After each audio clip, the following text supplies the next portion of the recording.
जय हिंद मेरे प्यारे बच्चों। मैं विपिन पांडे आपका अपना परिवार SWS में हार्दिक स्वागत अभिनंदन करता हूं। तो ये जो आपकी सारी हिंदी की क्लासेस चल रही हैं, इसमें आपको पिछले वीडियो में मैथिली शरण गुप्त जी का जीवन परिचय एकदम विधिवत तरीके से समझा दिया गया है। उनका जो लेसन है ना, कैकेयी का अनुताप, ये किसके द्वारा रचित है? कहाँ जा रहा है भाई साहब? चलिए, तो उनका जो लेसन है क्या है? कैकेयी का अनुताप किसके द्वारा रचित? मैथिली शरण गुप्त जी द्वारा रचित। मैथिली शरण गुप्त जी द्वारा रचित। ये आपका आज की वीडियो में पूरा का पूरा कंप्लीट हो जाएगा, लेकिन आप सभी लोग इस क्लास को ज्यादा से ज्यादा संख्या में शेयर कर दीजिए। और अगर आप सभी लोग अभी तक इस चैनल को सब्सक्राइब यानी सदस्यता नहीं लिए तो चैनल को सब्सक्राइब करके इस चैनल में सदस्यता ले लीजिए और अपने इस परिवार के सदस्य बन जाइए और क्लास को ज्यादा से ज्यादा संख्या में लाइक कर दीजिए। अब आपकी इस क्लास को स्टार्ट करते हैं, क्योंकि इस समय बहुत अल्प है, कार्य बहुत अधिक है, ये थोड़ा लंबा लेसन है। देखते हैं क्या है इसमें। कैकेयी का अनुताप है। क्या? कैकेयी का अनुताप। अनुताप मतलब होता है मेरे दोस्त अनुताप। अनुताप अनुताप मतलब होता है पश्चाताप। क्या? पश्चाताप। क्या होता है? पश्चाताप होता है। आप सोच रहे होंगे कि एक भाई पूरी लाइन खींच देते, बीच में रोक कहे। अरे मेरे भाई, जहां पर आपकी ये ऊपर गुंडी वाला आ जाता है ना, वहां ऊपर सिरोरेखा नहीं लगाई जाती, इससे आपके देवनागरी लिपि का अपमान होता है। चलिए, तो कैकेयी का पश्चाताप। पश्चाताप किसे कहते हैं? अपने किए गए कर्मों का खुद अपने आप पर दंड देना पश्चाताप कहलाता है। चलो चलिए, तो कब का वर्णन है? जब आपके श्री रामचंद्र जी का राज्याभिषेक होने वाला था, तो उसके जस्ट पहले, कुछ समय पहले, आपकी जो ये कैकेयी जी थी, ये राजा दशरथ से कुछ वरदान मांगी थी कि मैं जब समय आएगा तब मैं आपसे वरदान मांग लूंगी। तो समय ऐसा आया कि राज्याभिषेक वाला समय आ गया और फिर कैकेयी जी श्री राजा दशरथ जी से कहती हैं कि मुझे वो सारा वरदान आज चाहिए। पहला वरदान, ये पहली शर्त मेरी ये है कि श्री रामचंद्र जी को 14 साल यानी कुछ जो भी था वनवास हो जाए और हमारा पुत्र भरत को राजगद्दी मिल जाए। ऐसे तब हुआ। और फिर जब श्री रामचंद्र जी वनवास को चले गए, फिर ननिहाल से भरत जी आए और अपनी माँ को उल्टा सीधा शब्द बोलने लगे कि तुम कुकर्मी हो, ऐसा क्या कर गई, तुम पापिन हो, ऐसा कुछ नहीं करना चाहिए तुम्हें। तब ये सभी लोग जाते हैं श्री रामचंद्र जी को वापस लाने के लिए कुछ जुगाड़ करते हैं। तो क्या है, तब मैया कैकेयी कहती है श्री रामचंद्र जी से, यह सच है तो अब लौट चलो तुम घर को। क्या? कौन कह रहा है? कैकेयी कह रही हैं श्री रामचंद्र जी से, यह सच है तो अब लौट चलो तुम घर को। चौके सब सुनकर अटल कैकेयी स्वर को। सबने रानी की ओर अचानक देखा। कौन? सबने रानी की ओर अचानक देखा, वैधव्य तुषार व्रता यथा विधुलेखा। बैठी थी कौन? कैकेयी जी। बैठी थी अचल तथापि असंख्य तरंगा। अचल, अडिग। बैठी थी अचल तथापि असंख्य तरंगा। वह सिंही। कौन? कैकेयी। वह सिंही अब थी हाहा गौमुखी गंगा। गौमुखी गंगा के समान कोमल। हाँ जनकर भी मैंने न भरत को जाना। हाँ जनकर भी मैंने न भरत को जाना। सब सुन ले तुमने स्वयं अभी या माना। यह सच है तो घर लौट चलो तुम भैया। अपराधिन हूं मैं तात तुम्हारी मैया।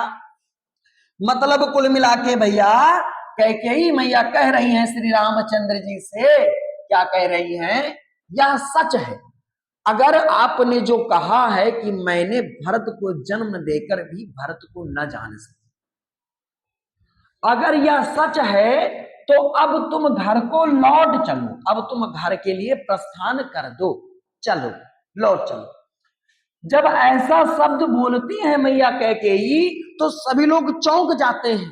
भैया अगर बाई चांस श्री रामचंद्र जी वापस चले गए घर को तो राक्षसों का वध कैसे हो? सब लोग चौंक उठते हैं।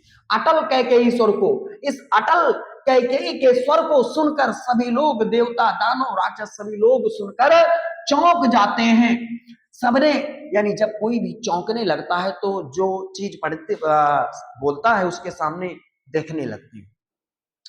तो सबने, यानी सभी लोगों ने रानी यानी कैकेयी की तरफ अचानक देखा, एक बैग मुड़ के देखा। वैधव्य, वो विधवा थी, वैधव्य तुषार व्रता यथा विदुलेखा, वो विधवा अवस्था में थी और ऐसा लग रहा था, व्हाइट कपड़े में, सफेद कपड़े में ऐसा लग रहा था कि जैसे कुहासे से ढकी हुई, कोहरे से ढकी हुई। बैठी थी अचल तथापि असंख तरंगा, वो अटल बैठी हुई थी, असंख्य तरंगा, सभी लोगों के बीच अटल बैठी हुई थी, अडिग बैठी हुई थी। कौन? कैकेयी। वह सिंही थी, वह सिंही अवती हा गौमुखी गंगा, सभी लोग कहते हैं कि वो सिंह के समान दहाड़ने वाली कैकेयी आज गौमुख की गंगा के समान निर्मल और कोमल दिख रही है। तो ऐसा कब हो सकता है? हाँ, जनकर भी बहने न भरत को जाना। फिर कैकेयी कहती हैं, हे श्री रामचंद्र जी, अगर मैंने भरत को जन्म देकर न पहचान सकी, न जान सकी, सब सुन ले, सब सुन ले, तुमने स्वयं अभी माना। सभी लोग सुन ले, जितने लोग यहां पर बैठे हैं सब लोग सुन ले, क्योंकि अभी तुमने यह मान लिया है कि मैंने भरत को जन्म देकर भरत को न पहचान सकी, भरत को न जान सकी। आपने ये अभी स्वयं मान लिया है। यह सच है, यह सच है तो फिर लौट चलो घर भैया। अगर ये सच है तो अब लौट चलो तुम घर को। कौन कहता है? कैकेयी। अपराधिन हूं मैं तात तुम्हारी मैया। हे तात, मैं तुम्हारी अपराधिन हूं, मैं ऐसा कुकर्म कर गई कि तुम्हें वनवास भेज दिया। ऐसे कोमल शरीर वाले श्री रामचंद्र जी को, हे तात, मैं आपकी अपराधिन हूं लेकिन मैं तुम्हारी मां हूं, अब तुम लौट चलो घर को। कौन कह रहा है? कैकेयी श्री रामचंद्र जी से कह रही है। तो मैं उम्मीद करता हूं कि ऊपर से लेकर, यानी यहां से लेकर यहां तक पूरा का पूरा व्याख्या आपको अच्छे तरीके से कंप्लीट हो गया। आगे चलते हैं। आगे क्या है मेरे भाई? आगे यहां पर प्रसंग है। प्रसंग में क्या है? श्री राम ने कैकेयी को संबोधित करते हुए कहा कि भरत की जननी होते हुए भी तू समझ न पाई। उसी बात को लक्ष्य बनाकर कैकेयी राम से कहती है, अगर ये सच है तो तुम घर लौट चलो। चलिए, और व्याख्या वगैरह सब बता चुके हैं। चलिए आगे देखते हैं, आगे कौन सा आपका खंड है। चलिए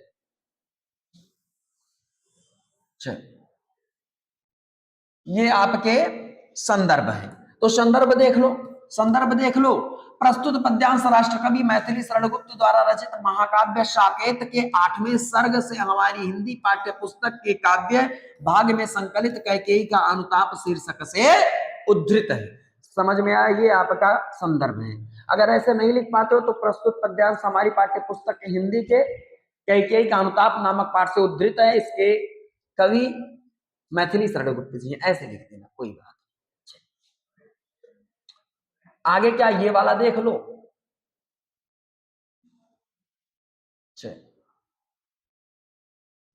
ये अब तब की बात हो गई जब कैकेयी मैया कहने लगी, लेकिन आप सभी लोग शेयर करते रहिए मेरे भैया, सभी लोग क्लास को जरा खींच के शेयर कर दीजिए, जबरदस्त तरीके से शेयर कर दो।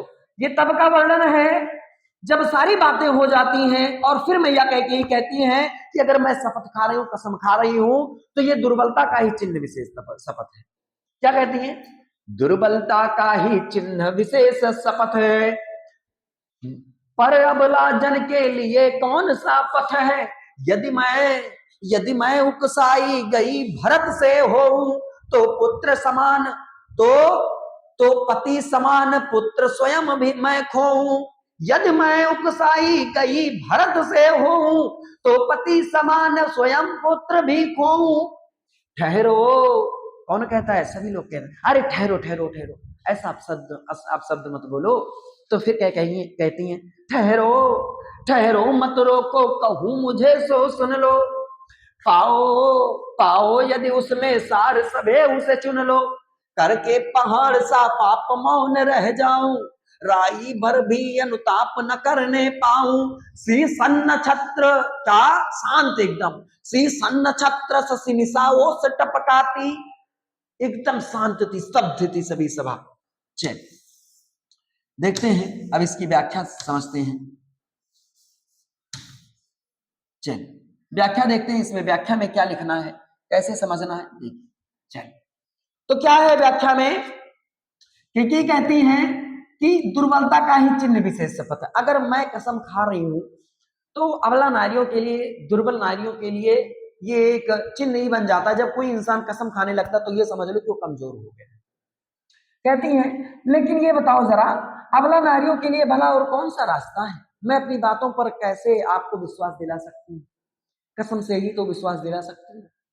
लेकिन फिर कहती है, कह गई, हे श्री रामचंद्र जी, अगर मैं इस भरत से उकसाई गई हूं, प्रेरित की गई हूं ऐसा करने के लिए, तो पति समान, तो जैसे मैंने अपने पति श्री राजा दशरथ जी को खो दिया है, ऐसे उसी के समान मैं अपने पुत्र भी खो दूं, मैं अपने पुत्र को भी खो दूं। फिर सभी लोग, वहां की पूरी सभा कहती है मैया कैकेयी से, शांत रहो चुप रहो, ऐसी अपशब्द बातें मत बोलो। तो फिर कहती हैं ठहरो, शांत रहो सभी लोग, सुनो मेरी बात, ठहरो, मुझे मत रोको कोई, मैं जो आज कह रही हूं सब मुझे कह लेने दो। पाओ यदि उसमें कोई महत्वपूर्ण चीजों को पाते हो तो उसे सभी लोग चुन लो, करके पहाड़ जैसा इतना भयंकर पाप करके और मैं मौन रह जाऊं, और छोटा राई भर यानी छोटा सा अनुताप, क्या छोटा सा अनुताप, छोटा सा अनुताप, अनुताप मतलब पश्चाताप, क्या पश्चाताप,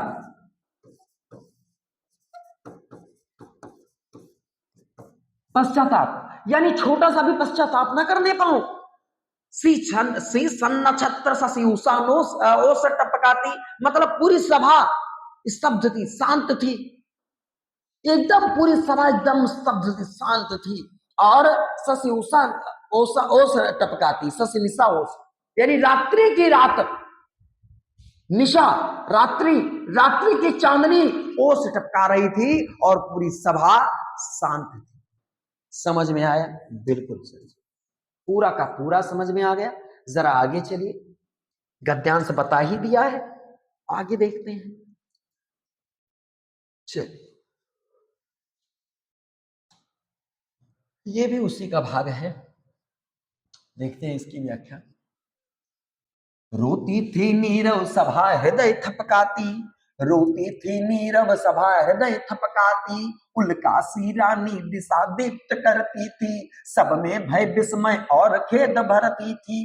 क्या कर सकती थी मरी मंथरा दासी, क्या कर सकती थी मरी मंथरा दासी, मेरा ही मेरा ही मेरा ही मन ना रह सका निज विश्वासी।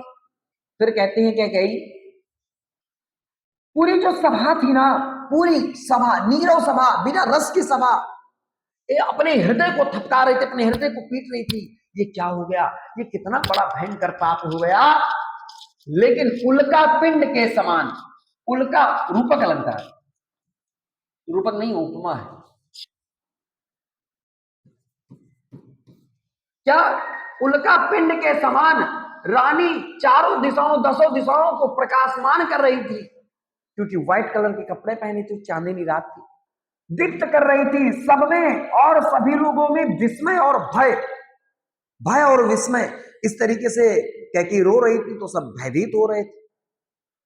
और जब कैकेयी जी कह रही थी तुम घर लौट चलो, तो सभी लोग आश्चर्य में पड़ जाते थे। बाई चांस कहीं लौट गए अगर श्री रामचंद्र जी, तो राक्षसों का वध कैसे होगा, इन सबका कल्याण कैसे होगा? वही बात है। फिर कहती है कैकेयी जी क्या कर सकती थी, मान लो वो मंथरा ने कह ही दिया मुझसे, लेकिन वो क्या कर सकती थी, मरी समान मंथरा कर क्या सकती थी, जब मेरा ही मन मेरा ना रह सका, मेरा ही मन हमारे ऊपर विश्वास ना कर सका, तो मैं क्या कर सकती हूँ। लेकिन वो मंथरा दासी कुछ नहीं कर सकती, इसमें सारा का सारा मेरा दोष है, मैं पापी हूं। समझ में आया? बिल्कुल। इसका संदर्भ लिख देना और व्याख्या। संदर्भ बता ही दिया है, व्याख्या बता ही दी है आपको, पूरा का पूरा कंप्लीट हुआ। बिल्कुल। आगे देखते हैं आगे क्या है, आगे ये भाग देखते हैं।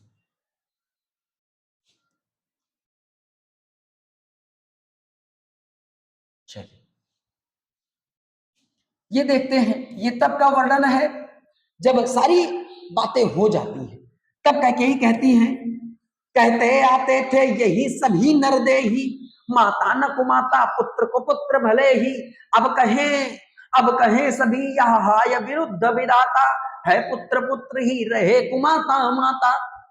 कैकेयी जी कहती हैं अभी तक सभी लोग कहते आ रहे थे, सभी जन कह रहे थे कि नरदेही मतलब सभी जन कह रहे थे, अभी तक सभी जन कहते आ रहे थे कि माता कुमाता नहीं हो सकती, पुत्र कुपुत्र हो सकता है, लेकिन अब सभी लोग कहेंगे हाय ये विरुद्ध हो गया, ये विधाता, ये विधान, ये विधि उल्टी हो गई, अब पुत्र पुत्र ही रहेगा, माता कुमाता हो सकती है। कौन कह रहा है? कैकेयी कह रही हैं। किससे कह रही हैं? सभा से कह रही हैं और रो रही हैं।